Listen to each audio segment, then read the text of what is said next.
seguridad y economía.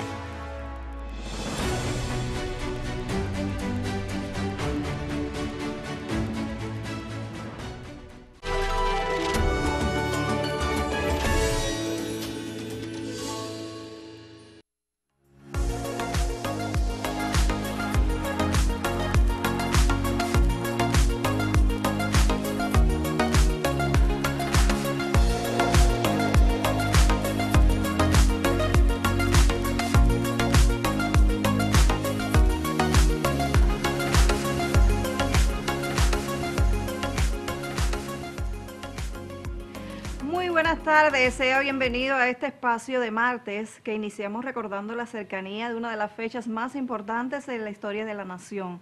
Me refiero al 10 de octubre de 1868, que marca el inicio de la Guerra de Independencia de Cuba del colonialismo español. Le cuento que en el contexto aquel, en La Habana de entonces, un joven de solo 15 años escribiría uno de los sonetos más bellos dedicados a la fecha. Acerca de esa relación casi natural que existe entre la obra de José Martí y el 10 de octubre de 1868, dialogaremos en la presente jornada.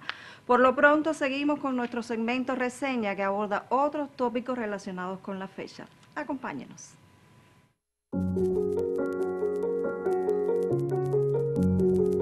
De Céspedes el ímpetu y de Agramonte la virtud. El uno es como el volcán que viene, tremendo e imperfecto, de las entrañas de la tierra, y el otro es como el espacio azul que lo corona. De Céspedes el arrebato y de Agramonte la purificación. Con este fragmento del artículo Céspedes y Agramonte, publicado en Nueva York en 1888, José Martí resume de manera sintética elementos significativos del legado de estas dos figuras de la guerra de 1868. Y es que la temática del 10 de octubre tuvo una presencia recurrente en la obra del más universal de todos los cubanos. Para muchos historiadores, no solo como recuerdo u homenaje, también para la preparación de la guerra futura.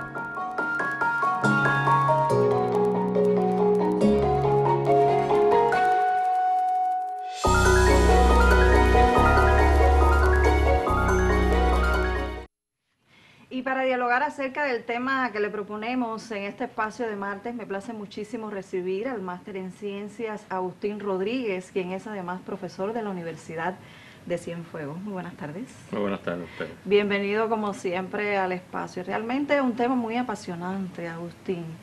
El 10 de octubre, inicio de la guerra de Cuba, de la independencia del colonialismo español. ¿Por qué crees que está tan presente este hecho en el imaginario histórico de todos los cubanos y cubanas?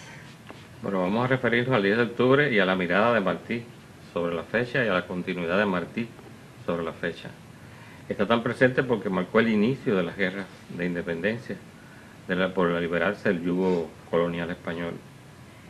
Está presente porque es allí donde ocurrió, en la de Majagua, es el lugar sagrado, tal utilizado el calificativo de Martí, donde se inicia por primera vez, donde Carlos Manuel de Céspedes, un joven abogado que había estudiado en París, que se mandaba a hacer sus trajes a París, es capaz de romper con todo y dar la libertad a sus esclavos y unir entonces a esclavos, obreros asalariados, a familia de terratenientes que estaba a favor de la lucha por la independencia de Cuba. O sea, son las primicias de las guerras emancipadoras contra el dominio español.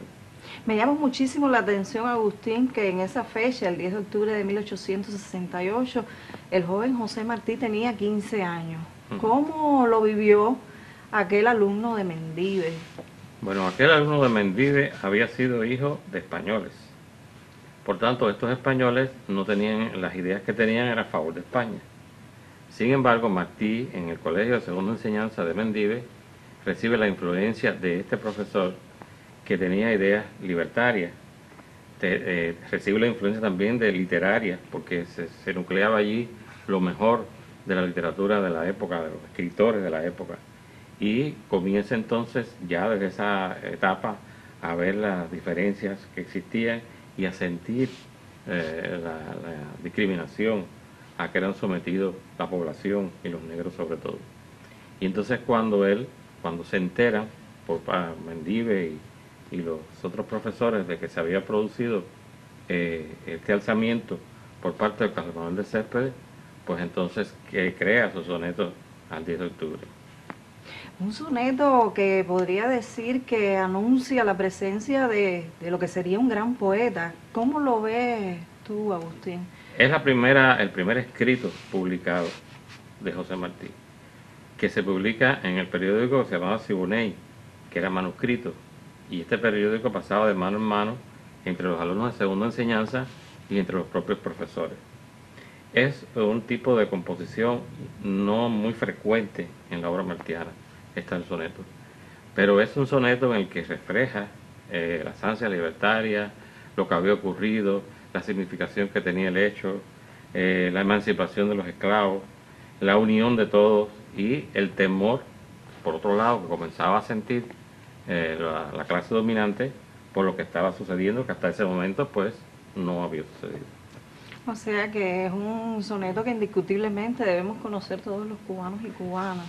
Recuerdo que cuando, por ejemplo, en mi generación, era un soneto que se estudiaba en la primaria y que comenzaba diciendo: no es un sueño, es verdad, grito de guerra lanza el cubano pueblo enfurecido, el pueblo que 3 siglos ha sufrido cuanto de negro la opresión encierra. Y nos los aprendíamos y los recitábamos de memoria, en dos tercetos y 2 cuartetos. 300 años de colonialismo español, y recordando por supuesto lo significativo que fue toda la temática del 10 de octubre en la figura de José Martí. Quisiera que nos comentara justamente esto: cómo fue la relación de José Martí con figuras como Céspedes, como Agramonte. Ya en la reseña veíamos algunos anticipos de este tema. Bueno, ya como tú dijiste al principio, José Martí era un adolescente de 15 años cuando se producen los sucesos del 10 de octubre. Después de esto, pues, sufre por esas ideas políticas de emancipación, sufre presidio y es deportado a España. En España realiza sus estudios.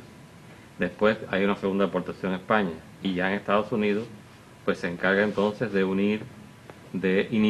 continuar, vamos a decir, la guerra que había iniciado Céspedes, y para ello se vale, bueno, esta guerra de los 10 años, se vale de ir a donde estaban mediante cartas, mediante esos grandes adalides de la liberación, Maceo, Agramonte y todo, y tratar de aunarlos en la lucha, y así inicia la guerra. En la preparación de lo que después sería conocido como la guerra necesaria. Te propongo detener en este instante el tema, lo retomaremos posteriormente, para ahora disfrutar del segmento Detalles, esta vez dedicada a la joven investigadora histórica Anabel García, que nos habla acerca de la ponencia con la cual se presentó en el recién evento relacionado con la africanía, desarrollado recientemente en el Palacio Leblanc. Veamos.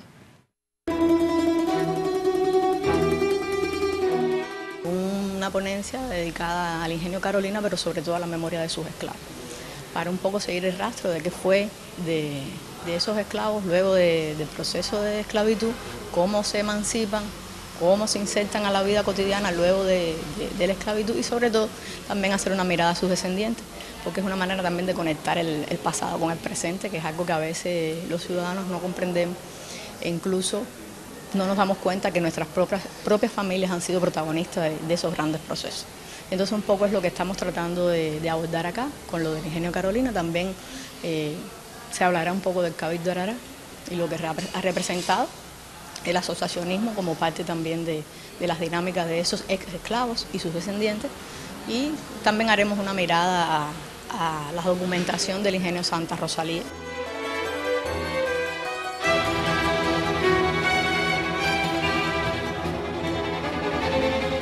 A partir de esta mirada que viene desde la persona común y corriente y no de las grandes personalidades, las nuevas generaciones pueden sentirse más cerca también de la historia, porque la historia a veces está relacionada con cuestiones políticas, con cuestiones ideológicas, y si bien digamos que fundamenta a veces como ciencia muchos posicionamientos, es indudable que es una herramienta para la identidad, para la nacionalidad. También es una herramienta que nos hace pensar en lo que somos, en lo que nos identifica. Hoy en día la juventud está más conectada con otros referentes que no son los cubanos. Y para que se conecten con su identidad, yo creo que hay que ir al individuo, a la historia del individuo, para que vean el valor y el sacrificio también de ese ser humano en los diferentes procesos históricos. Y ahora estamos hablando de esclavitud, pero pudiéramos hablar de otros procesos, quizás los procesos independentistas, que también tuvieron participación de fuerza de trabajo, o sea, de los esclavos que se van a insertar y luego sus descendientes, ¿eh?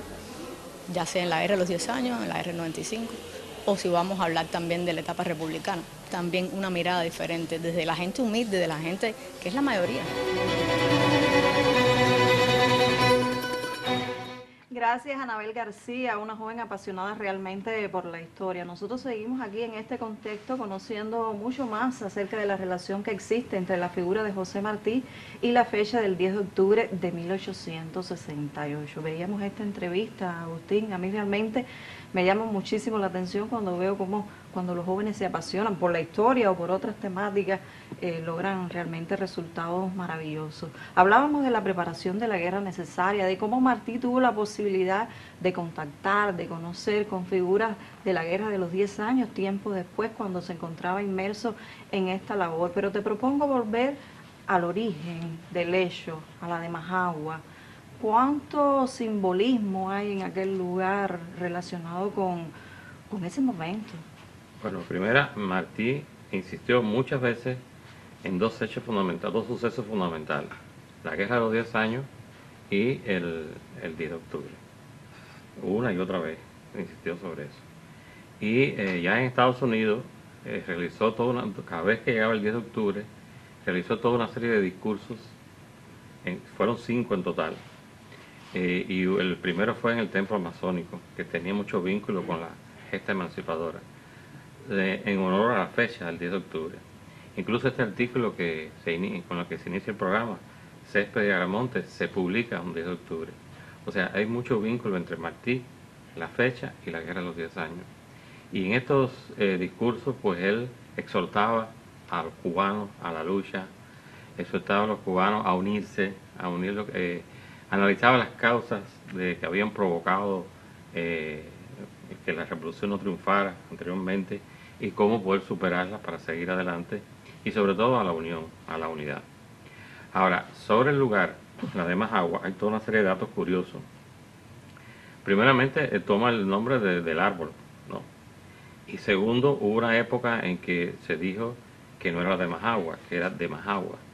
Pero en la historia ha prevalecido la de Majagua con el artículo.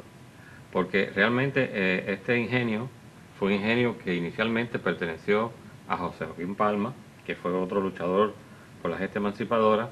Se lo vendió un catalán, después el catalán se lo vendió a un hermano de Céspedes y después Céspedes lo compró. Pero ha pasado la historia realmente, y desde el punto de vista lingüístico, desde el punto de vista de la norma lingüística, todo el mundo dice la de Majagua, aunque hubo un momento en que trató de quitársele el artículo, porque aparecía en los papeles originales así, de Majagua. Ahora, por otro lado, este lugar, después de haber ocurrido el suceso del 10 de octubre, o los sucesos del 10 de octubre, una cañonera quedaba cerca del mar, el lugar queda cerca del mar, que ha podido visitar el sitio, que es un parque, monumento nacional. Una cañonera española bombardeó el lugar, y el lugar quedó devastado. Solamente quedaron las 2 ruedas dentadas del ingenio, la caldera del trapiche donde se hacían las mieles, y la campana, que estaba en un lugar alto y no se pudo eliminar, imposible. Y todos estos lugares quedan como símbolos allí en el ingenio de Majagua, que en estos momentos es un parque que puede ser visitado por todos. Ahora, ¿qué ocurre? Que, como te decía, fue una constante en la prédica y en la obra de José Martí. Volver a hacer resurgir estos sucesos que fueron el inicio, a los cuales Martí utilizó mucho el adjetivo sagrado, como algo sublime. Y este lugar, para Cuba, es un lugar sagrado. Es el lugar que marca el inicio de nuestra gesta independentista, que tuvo una continuidad hasta llegar al triunfo revolucionario. Y qué bueno tener la posibilidad de conocer todos estos detalles, Agustín. Te propongo hacer otro alto en el diálogo, ¿qué te parece? Bien. Usted continúa con nosotros, en breve regresamos. Los versos no se han de hacer para decir que se está contento o se está triste, sino para ser útil al mundo, enseñándole que la naturaleza es hermosa, que la vida es un deber, que la muerte no es fea, que nadie debe estar triste ni acobardarse mientras haya libros en las librerías y luz en el cielo y amigos y madres.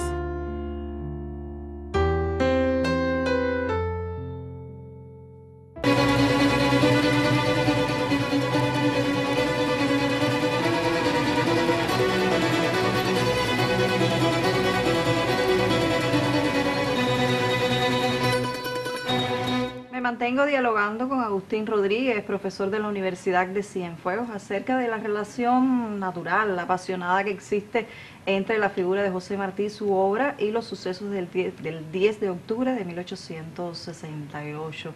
Hablamos de algunos datos curiosos relacionados con la de Majagua. Te propongo que nos comentes otros elementos también curiosos, tal vez pocos conocidos, y que muchos historiadores han visto tal vez de puntos de conexión entre las figuras de Martí y Céspedes, por ejemplo.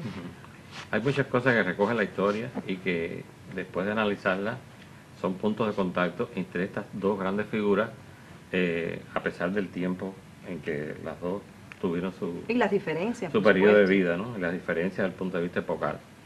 Primeramente, hay una cosa en común: los dos tenían las mismas ansias libertarias, ¿no? Por un lado. Por otro lado, los dos se dedicaron a la poesía. Céspedes fue un poeta, aunque no tan estudiado, pero fue un poeta romántico, y los dos recibieron la influencia de José María Heredia, el gran lírico cubano, el poeta romántico por excelencia. Por una parte. Por otra parte, cuando analizamos determinados sucesos, como por ejemplo los últimos días de su vida, Martí los pasa en esta trayectoria cerca de dos ríos, en el campo, al campo traviesa, con la naturaleza, y escribe en su diario todos estos acontecimientos que él va observando aquí, su admiración ante aquella naturaleza que prácticamente no conocía y era desconocido en ese lugar. O sea, poca gente sabía que era José Martí y que era de los que vivían en la zona. Lo mismo pasa con Céspedes. Céspedes tiene que ir para un lugar donde enseñaba, donde daba clases, cerca de la Sierra Maestra, en San Lorenzo.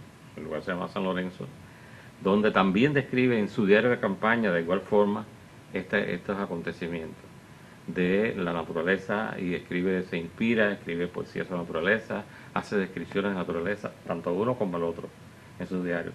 El diario de campaña de Céspedes fue editado 118 años después de haber ocurrido el acontecimiento. Y el diario de Martí pues tuvo otra suerte, ¿no? También recogido rápidamente. Sí. Los versos de La Bayamesa, que junto a Fornari escribió. Exactamente, ese es otro punto de contacto. Pero hay un punto de contacto muy importante y que algunos biógrafos tienen en cuenta, y es en el momento de la muerte de ambos. En el momento de la muerte de Céspedes, él se vistió como para ir a una fiesta, con traje, con botas, con chaleco, poco inusual en los habitantes de aquel lugar, de aquel pueblo campesino, que se dice que Céspedes tenía 5 tiros en la pistola, en el revólver, y dijo que 4 para los españoles y 1 para él en el caso de haberse perdido. Martí, que es una de las cosas que se ha analizado el porqué, también estaba vestido como si fuera a irse, como si no estuviera en el campamento, con sombrero, con saco, con polaina. Y entonces esto llamó la atención, incluso fue uno de los blancos, los españoles, en el momento que él sale en este caballo blanco y se enfrenta con Ángel de la Guarda a las tropas españolas.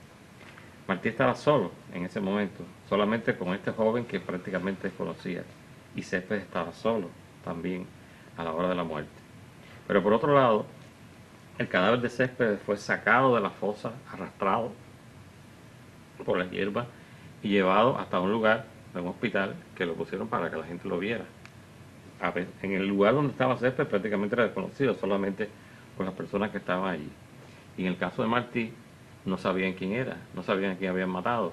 Lo montan en el caballo, después se dan cuenta que era una figura importante y lo llevan tratando de esquivar a las tropas cubanas que querían obtener el cadáver hasta un pueblo que se llamaba Remanganagua. Como dato curioso, desde el punto de vista lingüístico, Remanganagua era porque había que remangarse las enaguas para poder pasar por tantos arroyos y ríos y charcos.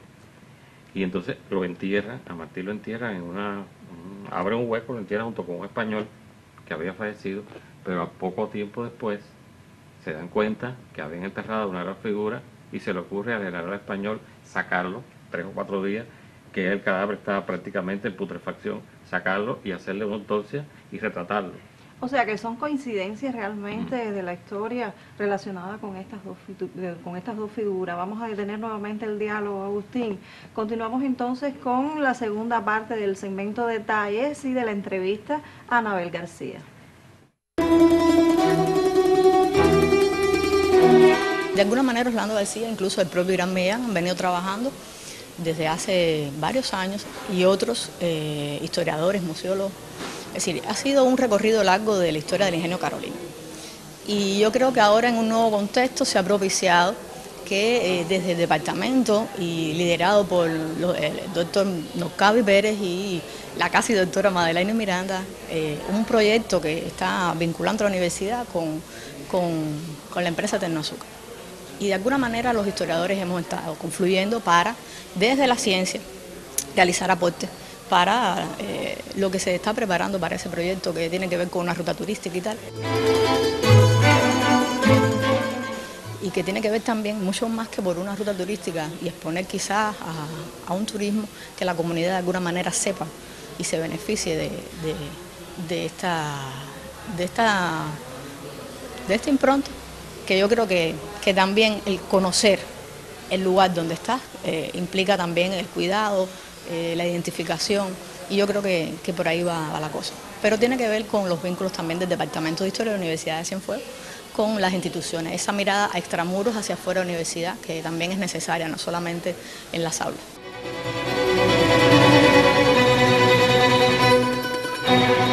Gracias nuevamente a Anabel García, que nos actualizaba acerca de un proyecto que hay con el propósito de revitalizar uno de los ingenios de Cienfuegos. Y justamente sobre esto te iba a preguntar, Agustín, ya en los momentos finales del espacio, ¿qué importancia tiene, según tu experiencia, volver una y otra vez sobre estos temas tan relacionados con la historia, con la vida cultural de la nación y de una localidad también? Bueno, es importante que sobre todo las nuevas generaciones conozcan cómo fueron los inicios de esta gesta emancipadora, en qué condiciones se realizaron, y la figura cimera de que iniciador de esta gran gesta. Queríamos aclarar que Céspedes tuvo que dominar mucho su carácter y planteó que fue una de las cosas más difíciles que le costó. Recuerden ese artículo de Martí, de Céspedes, el ímpetu, de Agramonte la virtud. Pero Martí lo presenta como un volcán que viene desde el fondo de la tierra. Quiere decir que ese carácter tuvo que domarlo, y fue una de las cosas que Martí admiró grandemente en Céspedes. O sea, un hombre de temple, un hombre rico que abandonó todo para la causa, por la causa revolucionaria, y un hombre que no siempre fue así. Sin embargo, tenemos que volver una y otra vez a la historia, a Céspedes, a los sucesos ocurridos allí, a leer los criterios de Martí para nosotros analizar las causas que nos llevaron al triunfo revolucionario, que no fue en aquel momento, sino que fue durante todo el periodo de tiempo hasta llegar a la época actual. Realmente Martí, a pesar de no conocerlo, prácticamente lo retrata, y me llama la atención esto, la capacidad de síntesis, la capacidad de análisis, de poder conocer y de calificar en su justa medida todas estas figuras, no solo a Céspedes, también a Agramonte. Es más bien una epopeya, o sea, es más que el físico. Martí ofrece los rasgos del carácter, pero de una manera con unas pinceladas muy significativas y buscando lo que realmente es significativo tanto en uno como en el otro, porque hay un contraste entre Céspedes y Agramonte. Sin embargo, Céspedes, como dijimos, era impetuoso y tuvo que lograr vencer esto para poder salir adelante, y eso no es fácil. Muchísimas gracias, Agustín, por haber estado con nosotros y por habernos aproximado a este tema. Te esperamos, por supuesto, en otra ocasión. Gracias a ustedes. Y de esta manera finalizamos el espacio de hoy martes. El próximo martes, 10 de octubre, usted sabe, es feriado, pero dentro de 15 días estará nuevamente todo este colectivo esperando por usted. Nos vemos por ahí. Muchísimas gracias por haber permanecido con nosotros. Buenas tardes.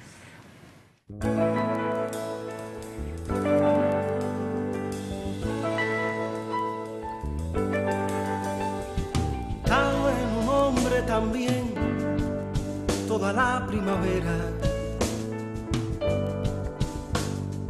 Cabe la patria en sus verbos, nacer y vivir. Cabe en su rostro de sur la cordillera. Cabe en su nombre de mártir la bandera. ¿Y acaso hombre, acaso patria, acaso en él no es redundar? ¿Acaso el sur no es la cornisa donde vigila el inmortal? Donde se pierde, donde se encuentra, donde se ama al final.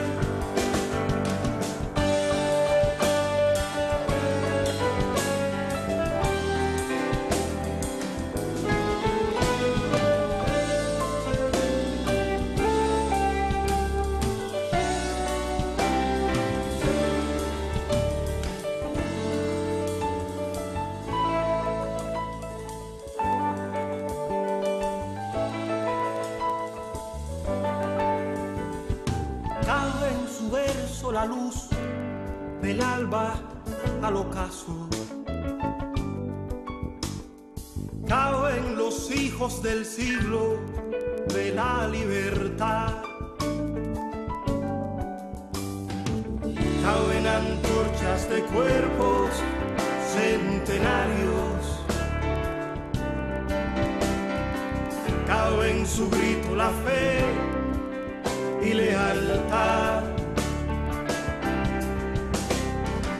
¿Y acaso verso, acaso hijo, acaso en él no es redundar? ¿Acaso el grito no es el anzuelo que hace a los vivos despertar? Cuando se pierde, cuando se encuentra, cuando se ama al final.